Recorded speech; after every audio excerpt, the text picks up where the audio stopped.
Hello les mamas, je crois que vous allez bien par la grâce de Dieu. Moi ça va, je suis très contente de vous retrouver pour cette nouvelle vidéo. C'est la troisième vidéo du mois de mars. Non, la quatrième. Et le mois de mars là est long. Je pensais qu'il y avait 4 dimanches en fait, mais il y en a 5.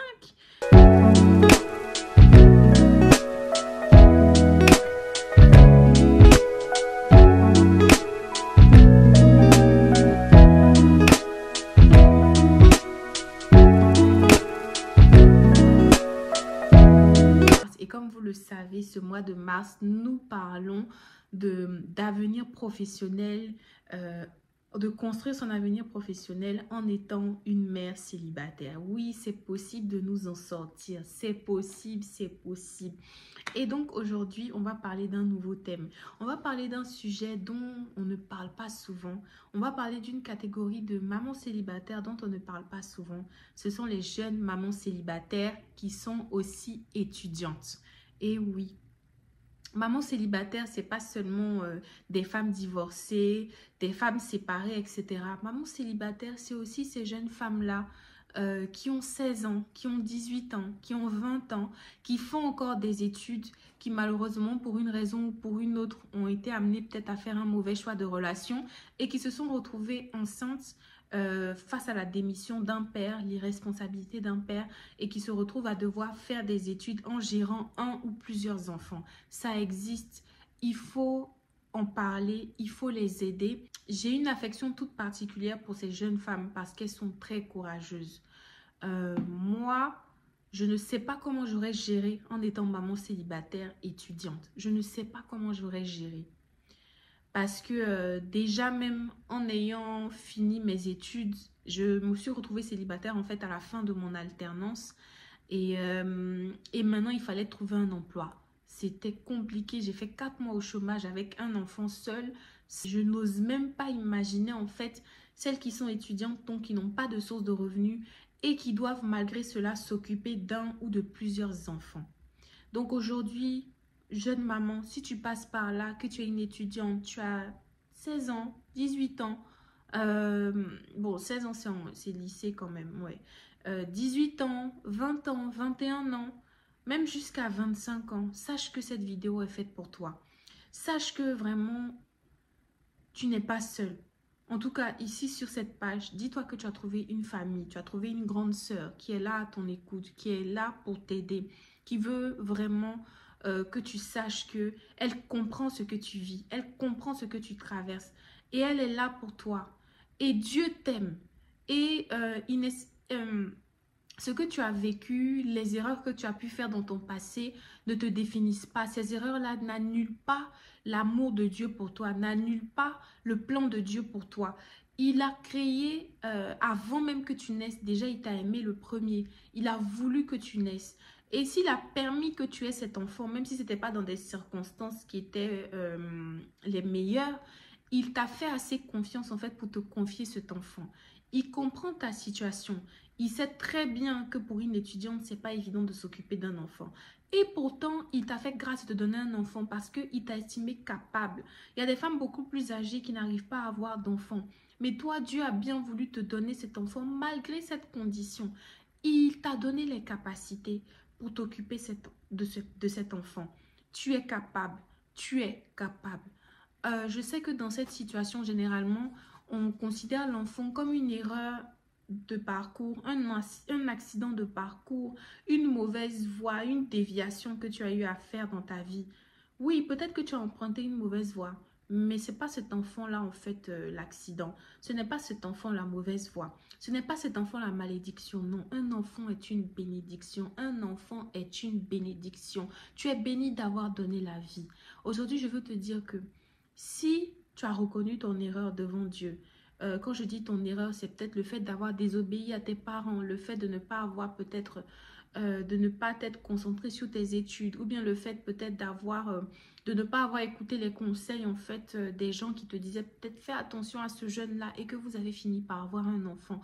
Peut-être qu'aujourd'hui tu t'en veux, peut-être qu'aujourd'hui tu culpabilises, mais je veux te dire, si tu as réellement demandé pardon à Dieu, si tu t'es repenti sincèrement devant lui pour avoir peut-être abandonné ses voies, pour avoir désobéi, pour t'être entêté en fait et avoir pris les mauvaises décisions, je veux te rassurer que Dieu t'a pardonné. Dieu t'a pardonné. Sa parole dit qu'il est juste et fidèle pour nous pardonner. Il t'aime. Et lui, il n'est pas comme les hommes qui vont passer toute leur vie à t'acculer, à te rappeler tes erreurs, à te rappeler que tu as fait des mauvais choix, à te rappeler que tu as pris la mauvaise décision. Lui, une fois que tu lui as pardonné, tu lui as demandé pardon, quand il t'a pardonné, c'est fini. Le dossier est effacé, le casier judiciaire est effacé. Il ne revient plus dessus. Au contraire, comme l'enfant prodigue, il te tend la main, il dit, ma fille, viens, ta vie n'est pas finie. J'ai encore des choses à faire avec toi. Je n'en ai pas encore fini avec toi. Viens, je veux t'aider, je veux prendre soin de toi. Je veux prendre soin de toi et cet enfant. Viens, j'ai encore des bonnes choses en réserve pour toi. Il y a encore des bonnes choses qui peuvent sortir de ta vie, ma fille. Alors, ma soeur, toi qui passes par là, si tu pensais que ta vie était finie, si tu t'enfermais dans la maison étant honteuse de ta situation, si peut-être tu avais perdu tous tes amis jeunes comme toi, tes copains du lycée, de l'université qui disent « mais nous, on n'a plus rien à voir avec elle, c'est une fille facile, elle a eu un enfant. » Je veux te dire, tu sais, tu as de la valeur, tu comptes. Des bonnes choses peuvent encore sortir de ta vie. Tu n'es même pas âgé en fait. Il y a encore énormément de choses. Mais pour pouvoir arriver à cette dimension-là que Dieu a pour toi, tu dois prendre conscience vraiment de tes erreurs et vraiment t'engager avec l'aide du Saint-Esprit à ne plus retourner. Si tu ne connaissais pas Jésus, que tu passes par cette vidéo, je prie pour que vraiment tu fasses avec moi cette prière. Seigneur Jésus, je suis à une phase de ma vie où je me sens tellement coupable d'avoir pris certaines décisions, d'avoir fait certains choix qui m'ont conduit aujourd'hui à être jeune maman célibataire. Je n'arrive pas à m'en sortir, mais on m'a parlé de toi. J'ai regardé peut-être cette vidéo de la sœur Oriane qui m'a dit que tu as un plan pour moi. Je t'en supplie, révèle-toi à moi. Viens dans ma vie, guéris-moi, transforme-moi. Relève-moi de tout ce que j'ai pu vivre et fais de moi la femme que tu veux que je sois. Amen. Et moi, aujourd'hui, je veux te donner des conseils, en fait, pour t'aider à gérer cette situation. C'est vrai que c'est pas facile, mais je sais ce que c'est que d'être une maman célibataire. Et donc, aujourd'hui, je veux te parler en connaissance de cause. Je veux te donner des conseils comme une grande sœur qui comprend ce que tu traverses et qui veut te tenir la main, te tendre la main afin que tu t'en sortes. En premier conseil, je vais te dire, tu sais, dans ta situation, je sais que la société va se charger de te rappeler tous les jours que tu es une jeune maman célibataire, que tu es peut-être une femme qui a raté sa vie. La société va toujours se charger de te rappeler malheureusement ta situation. Mais tu sais c'est quoi la bonne nouvelle? C'est qu'il y a un Dieu, un Père, qui t'a donné une identité et qui ne changera jamais. Dieu dit que tu es une créature merveilleuse et qui t'aime. Il a donné des territoires en échange de ta vie. Il dit que tu es une femme vertueuse, précieuse. Il dit que l'homme qui te trouvera aura trouvé le bonheur. Il dit que tu es une femme qui pense à un champ et qui l'acquiert. Dans le livre des Proverbes 31, il dit que tu es une femme en fait courageuse, qui est entrepreneuse, qui sait produire des choses, qui fait venir ses marchandises de loin, qui est comme un navire marchand. Il dit que tu es la prunelle de ses yeux. Il dit que tu es une femme douce, pure, vertueuse, sainte. Même si à l'instant T, tu te dis, mais qu'est-ce qu'elle raconte? Je ne le vois pas dans ma vie de tous les jours. Mais sache que si tu es en Christ, désormais, tu es une nouvelle créature. Les choses anciennes sont passées. Tes erreurs d'avant sont passées. Tes décisions d'avant sont passées. Tes difficultés d'avant sont passées. Tout ce qui était en arrière est passé. Désormais, toutes choses sont devenues nouvelles. Tu es une nouvelle créature. Et donc, tel il est, tel tu es, sa vie est en toi, sa patience est en toi, son amour est en toi. Sa paix est en toi, sa joie est en toi, sa douceur est en toi, sa bienveillance est en toi, son humilité est en toi, sa capacité est en toi. Tout ce qu'il est, tu es.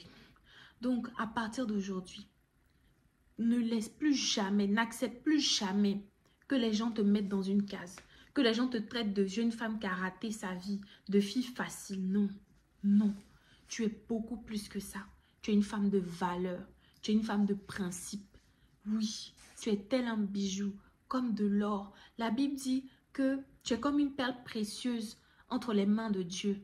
Un homme, c'est comme quelqu'un qui a trouvé une perle de grand prix. Tu es la perle de grand prix de Dieu. Tu es précieuse à ses yeux. Ne laisse plus jamais personne te dévaloriser. Et toi, même si tu manquais de confiance en toi, prends un cadre, écris, imprime une feuille ou écris sur un papier, tu encadres dans ta chambre.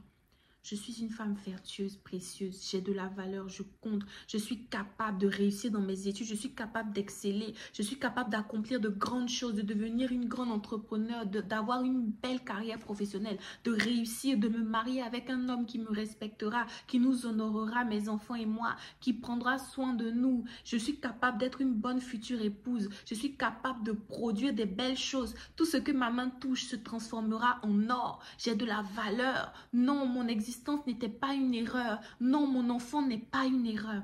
Écris ça sur une feuille. Chaque matin, quand la culpabilité viendra, ou bien chaque jour avant de sortir, quand tu sais que peut-être tu iras dans des endroits où le regard des gens, les circonstances vont te rappeler ta condition.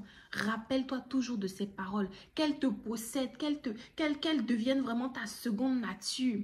Au nom de Jésus. Et écris ta vision. Ces études que tu fais là, c'est parce que tu es courageuse. Tu aurais pu abandonner, puis aller trouver un job alimentaire. Mais tu as décidé de poursuivre tes 5 années d'études. Peut-être qu'actuellement, tu es en première année, tu es en deuxième année. Tu as décidé de poursuivre tes 5 années jusqu'au master. Tu es courageuse. Je t'encourage. Accroche-toi. Aie une vision. Sache où tu vas. Les gens vont peut-être te dire, mais comment tu vas faire? Tu ne gagnes pas d'argent. Moi, je vais te donner des conseils. Tu vas t'en sortir. Tu ne manqueras jamais de rien, tes enfants et toi, pendant tes études. Tu t'en sortiras, ma soeur. Tu t'en sortiras au nom de Jésus. Cette situation-là n'est pas pour ta mort. Elle est pour ta vie. Elle est pour que Dieu puisse se glorifier dans ta vie. Et là où les gens pensaient que plus rien de bon ne pourra sortir de ta vie, les mêmes qui t'avaient rejeté, les mêmes qui t'avaient jugé, ils verront, ils diront assurément...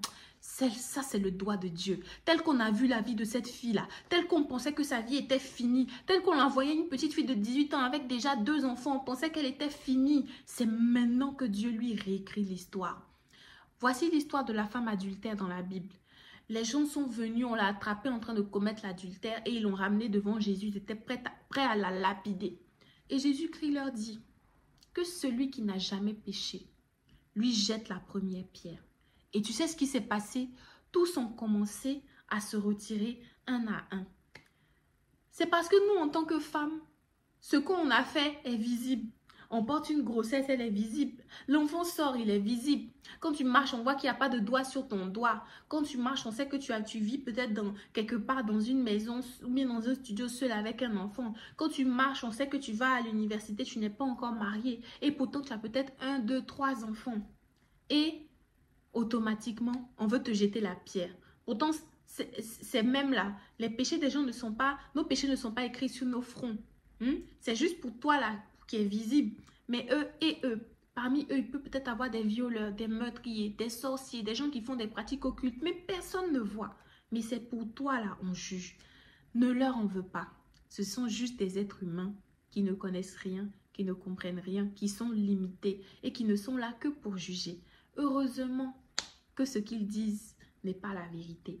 La vérité vient de Dieu. La vérité, c'est qui Dieu dit que tu es. La vérité, c'est la destinée que Dieu a assignée à ta vie. La vérité, ce sont les plans de bonheur que Dieu a prévus pour toi.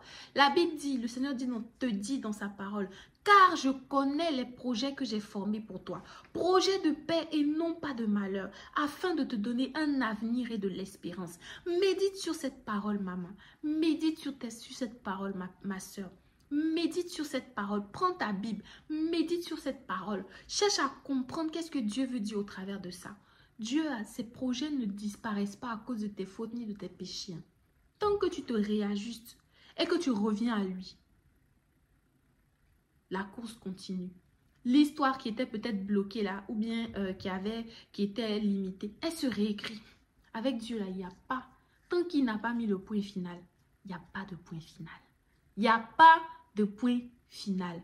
Même si la situation paraît irrécupérable entre griffes, il n'y a pas de point final tant que Dieu lui ne l'a pas mis. Alors, je vais te donner quelques conseils. Donc, je t'ai dit, écris ta vision. C'est ça qui va t'encourager chaque matin. Les matins où il va faire froid, où tu auras du mal à te lever, où tu seras épuisé, où quand tu penses que tu dois apprêter le bébé, aller le déposer à la crèche et puis aller au cours, tu es découragé. Quand tu penses qu'autour de toi, il n'y a personne pour te donner de coups de main. Le jour où tu voudras abandonner, où tu diras non, je ne veux plus faire ces études. Lis cette vision. Rappelle-toi. Ce rêve que tu as à cœur, peut-être que tu fais des études de médecine, peut-être que tu fais des études de droit, peut-être que tu fais des études d'ingénieur, peut-être que tu fais des études dans les langues, peu importe ton domaine, dans la logistique, je ne sais pas, dans l'informatique. Tu as des grands rêves et autour de toi, c'est comme si on te dit, est-ce que ta situation est compatible avec une telle grande carrière? Est-ce que ça ne sera pas mieux pour toi de penser à tes enfants et puis de trouver un petit boulot? Est-ce que dans ta situation là, quelqu'un peut se permettre de faire des longues études? Peut-être même que c'est tes parents qui te disent ça. Peut-être que c'est ta famille même qui te dit. Des fois, c'est pas méchant et des fois, c'est parce qu'ils ont peur pour toi ou bien ils rejettent leur peur sur toi en fait. Parce qu'ils s'imaginent que s'ils étaient dans ta situation, ils n'allaient pas s'en sortir. Mais sauf que toi, tu n'es pas seul. Celui qui est en toi, il est plus fort que celui qui est dans le monde. La parole de Dieu te dit que tu peux tout par celui qui te fortifie. La Bible dit, je puis tout par celui qui me fortifie. La Bible dit aussi, car aux hommes, cela est impossible. Mais à Dieu, tout est possible. Une maman célibataire et étudiante seule qui n'a pas de revenus peut finir ses 5 années d'études et s'en sortir avec supplément, grande réussite, bon emploi, mariage, tout. C'est possible. C'est possible. Alors, et puis, sois courageuse. Hein? Pardonne-toi. La situation que tu as vécue là, c'est fini. Si tu as demandé pardon à Dieu de façon sincère et que tu as pris la décision de te ranger, va. Ne pleure plus, ne te condamne plus. C'est fini. Dieu t'a fait grâce. Nous sommes sauvés par grâce. C'est pas au mérite, c'est par grâce. La grâce est imméritée. Pour celles qui font du droit, il y a ce qu'on appelle la grâce présidentielle. C'est-à-dire que par exemple, une année comme ça, le président peut se lever et puis décider de gracier des prisonniers. Des fois, la plupart du temps, souvent, c'est des prisonniers politiques, ça dépend. Et sans qu'ils méritent. C'est-à-dire que leur sentence, leur peine là n'est pas échue en fait. Des fois, c'est une peine de 30 ans. Des fois, même, c'est peut-être une peine à perpétuité. Et puis, le président s'élève comme ça, sans qu'il n'y ait rien eu, sans qu'il n'y ait aucun mérite. Il choisit, il dit, toi, je vous libère. Je proclame sur votre vie une grâce. Je vous gracie. Vous êtes démis de vos condamnations. C'est fini, vous êtes libre. Il fait grâce à qui il veut. Et c'est comme ça Dieu, notre Dieu qui est au-dessus de tout. Il fait grâce à qui il veut. Donc si tu as choisi pour te donner un enfant, c'est une grâce. Tu es une graciée. Tu es une graciée. Tu n'as rien fait. C'est la grâce de Dieu. Et donc, je vais te donner encore un conseil. Dans ta situation, tu es obligée d'être courageuse et de savoir t'organiser. Il faut que tu puisses, t'organiser en fonction de tes horaires de cours. Je sais que c'est pas évident de suivre les cours quand on n'est pas trop assidu. Des fois, tu peux avoir des soucis. Des fois, la crèche peut t'appeler. Tu es obligé de quitter les cours, etc. Je prie Dieu qu'il te donne vraiment un bon ami, des bons amis, des amis, des copines de destinée qui voudront bien te partager leurs cours. Ou alors, si tu es au cours, privilégie les enregistrements. Mets un enregistrement audio si tu sais que tu n'as pas la possibilité de suivre assidûment les cours. Au moins pour être sûr de ne pas faire d'erreur dans tes notes, ça te permettra une fois que tu arrives à la maison de pouvoir mettre ton audio. Et puis même avec ton audio, tu peux faire plein de choses. Tu peux faire la cuisine avec ton audio, donner le bain à tes enfants avec ton audio. Tu vois, il y a plein de choses, même le ménage. Ça peut te faire gagner du temps. Et comme ça, quand tu bosses, en fait, tu as juste à reprendre des notes en fonction de l'audio que tu écoutes. Ça peut être une bonne solution pour toi par rapport à ta situation. Autre chose aussi, n'hésite pas à acheter des bouquins dans la mesure du possible sur la matière qui te permettront de venir compléter en fait les trous de compréhension parce que des fois les cours vont trop vite. Généralement les profs ils conseillent, ils donnent des conseils sur des ouvrages à acheter pour compléter le cours ou pour approfondir le cours. N'hésite pas à en acheter peut-être. Ensuite, autre conseil, maximise tes pics de productivité. Tu sais, il y a des moments où tu n'es pas concentré parce qu'il y a tellement de choses qui te prennent la tête, etc. Par contre, il y a des moments dans la journée où tu es fraîche. Moi, par exemple, c'est le matin. Je sais que pour beaucoup de personnes aussi, c'est très tôt le matin. L'esprit est frais. Si tu peux être assez courageuse en pensant à ton avenir et à tes enfants, pour te lever à ces moments-là pour bosser, ça va beaucoup t'aider. Tu fais le gros du travail à ces moments-là. Tu sais, des fois, on n'est pas obligé de travailler longtemps, hein. Des fois, juste peut-être 1 heure, ça suffit. Mais 1 heure bien productive parce que tu le fais à un moment où ton esprit, ton cerveau est complètement disposé. Il est frais en fait pour recevoir les informations. Il n'y a pas de cri d'enfant. C'est au milieu peut-être de la nuit, tu vois. Ça dépend donc.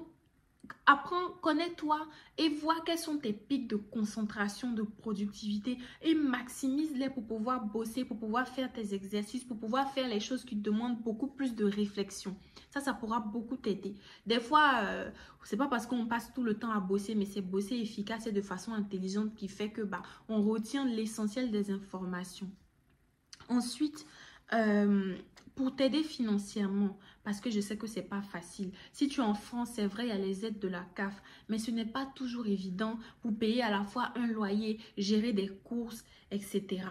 Et toi-même te prendre en charge, t'offrir des vêtements, enfin les choses de première nécessité.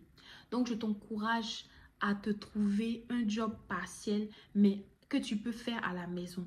Parce que dans ta situation, tu as besoin de faire garder tes enfants. Ça va te créer des coûts supplémentaires. Donc, toi, tu dois maximiser plutôt sur des jobs que tu peux faire de chez toi à la maison. Je vais te donner plusieurs exemples.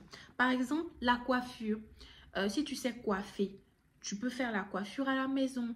Tu peux t'inscrire. Il y a des sites, si tu es africaine par exemple, il y a des sites sur ma coiffeuse afro, etc. Tu peux t'inscrire sur ces sites-là, montrer des photos de ce que tu sais faire. Et puis voilà, tu reçois tes clientes à la maison. Toi, tu ne recevras du coup qu'à domicile. Et puis tu coiffes. Autre solution, tu as les ongles. Aujourd'hui, sur Internet, on peut apprendre beaucoup de choses. Même si tu ne peux pas faire pour l'instant un CAP, prothésiste ongulaire, tu peux regarder déjà sur Internet comment on fait des ongles, quels sont les matériaux de première nécessité. Et puis, tu les commandes sur AliExpress, ça ne coûte pas cher. Et puis, tu apprends. La coiffure aussi, tu apprends des tutos sur YouTube. Regarde, moi, c'est quasiment moi qui fais toutes mes coiffures. Tu vois, je me suis coiffée toute seule. Sur toutes mes vidéos, les coiffures que tu verras, c'est moi qui les ai faites en apprenant sur YouTube. YouTube a été mon école, mon université. Donc, tu peux aussi le faire. Autre exemple, la pâtisserie. Si tu es quelqu'un qui aime cuisiner, qui sait faire des gâteaux, tu peux commencer déjà à te développer sur tout ce qui est pâtisserie, gâteau d'anniversaire ou bien petite amuse-bouche sucrée pour les événements. Tu vas sur Canva, tu fais ton affiche et puis tu postes sur tes réseaux sociaux. Tu peux même créer une page et puis comme ça, tu commences à te faire des petits sous, des revenus que tu mets de côté. Il y a le e-commerce, tu peux vendre des choses en ligne. Par exemple, tu vas sur AliExpress, toutes les petites choses intéressantes que les jeunes filles aiment là. Tu peux faire un stock en gros, acheter, créer ta petite plateforme sur les réseaux et puis les vendre, les revendre. Tu vois les choses que les filles aiment bien, les choses qui se vendent bien, qu'on n'arrive peut-être pas à trouver partout. Tu sais, des fois, tu trouves sur AliExpress des choses qu'on ne trouve pas partout. Tu peux vendre ça. Et de chez toi à la maison, tu n'as pas à bouger. Tu auras juste à faire tes petits colis, les envoyer par la poste, etc.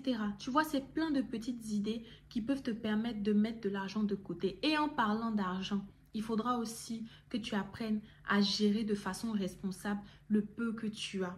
Tu sais, c'est vrai que tu ne roules pas sur l'or, mais je te garantis que si tu gères bien le peu que tu attireras la grâce aussi d'en avoir beaucoup plus. Même en étant étudiante, tu peux te faire vraiment beaucoup de sous à condition que tu saches gérer ce qui rentre. Je sais que quand on est jeune femme, on a envie de se faire plaisir, on a envie de bien s'habiller, on a envie de s'acheter des belles choses.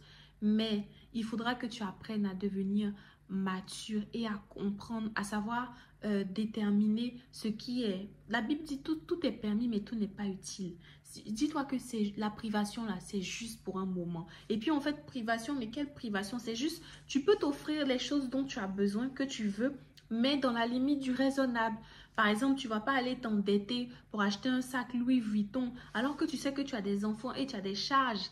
Et peut-être même que tu as tes cours à payer, je ne sais pas. Donc, tu vois, il faut être raisonnable. Peut-être que dans un premier temps, tu vas t'habiller chez Primark. il y a beaucoup de choses bien chez Primark, hein. Même si moi, je travaille, que peut-être je peux m'offrir certaines choses. Par exemple, ma robe, là, elle est de chez Primark. Tu vois, il y a plein de choses qu'on peut faire qui sont très belles. Tu peux acheter des choses dans des magasins, low cost, en griffe, mais est-ce que c'est écrit sur ton front ce que je porte est Primark? Si tu n'as pas peut-être trituré ma robe, est-ce que tu peux savoir que c'est de chez Primark? Tu peux pas savoir. Tu vois, on peut faire simple et puis rendre ça joli. Donc, moi, je veux t'encourager avec ces petits conseils. Je prie vraiment pour que tu t'accroches, que tu ailles jusqu'au bout de tes études, que le Saint-Esprit te donne du caractère, que tu sois ferme dans tes valeurs, que tu continues comme ça à t'accrocher à Dieu et que vraiment le Seigneur te donne l'intelligence supérieure dans tes études, qui te donne la sagesse de gérer les ressources que tu as et qu'il les multiplie dans sa grâce, qui te donne des idées de business que tu pourras faire depuis la maison et qui vont te permettre de vivre une vie confortable toute la durée de tes études avec tes enfants. Que le Seigneur pourvoie abondamment afin que tu ne manques jamais de rien, toi et tes enfants. Et encore, pour terminer, si jamais tu te sentais seul et que tu ne sais pas comment t'en sortir, comment gérer, le groupe WhatsApp des mamas qui brillent, n'hésite pas à m'écrire inbox sur Instagram ou même à me dire en commentaire de cette vidéo si tu souhaites intégrer ce groupe. Nous faisons des lives tous les mercredis. Dans ce groupe, nous partageons des bons plans. Nous allons organiser aussi des ateliers, des sorties, etc. Donc, n'hésite pas à me contacter si tu souhaites intégrer ce groupe WhatsApp. Je me ferai un plaisir de t'accompagner. Je propose aussi un coaching individualisé pour les mamans célibataires, les jeunes mamans célibataires qui ne s'en sortent pas. Tu peux aller dans ma bio Instagram pour réserver un rendez-vous gratuit avec moi. Si tu as besoin vraiment d'être conseillé sur ta situation, d'être accompagné, je propose un premier rendez-vous gratuit de 30 minutes à 1 heure où tu as la possibilité vraiment de venir prendre des conseils, de me poser des questions sur des défis que tu n'arrives pas à gérer. Et je me ferai un plaisir en fait de t'accompagner, de t'aider. Et on verra si par la suite tu as besoin d'autres séances pour être accompagné. Mais en tout cas, moi je suis là pour toi. Même si tu ne prends pas de séance, sache que tu peux m'écrire en inbox à n'importe quel jour, n'importe quelle heure. Je me ferai un plaisir de te répondre. Et aussi, tu peux adhérer au groupe WhatsApp où là-bas, en fait, on partage. Chaque mercredi, on se retrouve pour échanger sur un thème en particulier lié à la vie de maman célibataire. Donc, sur ce, je te laisse, je prie que le Seigneur, que tu sois encouragé, en tout cas, au travers de ce qui a été partagé dans cette vidéo. Que Dieu te fasse du bien. Tu es une championne, tu es une warrior. Et on se retrouve dimanche prochain pour la prochaine vidéo. Mouah.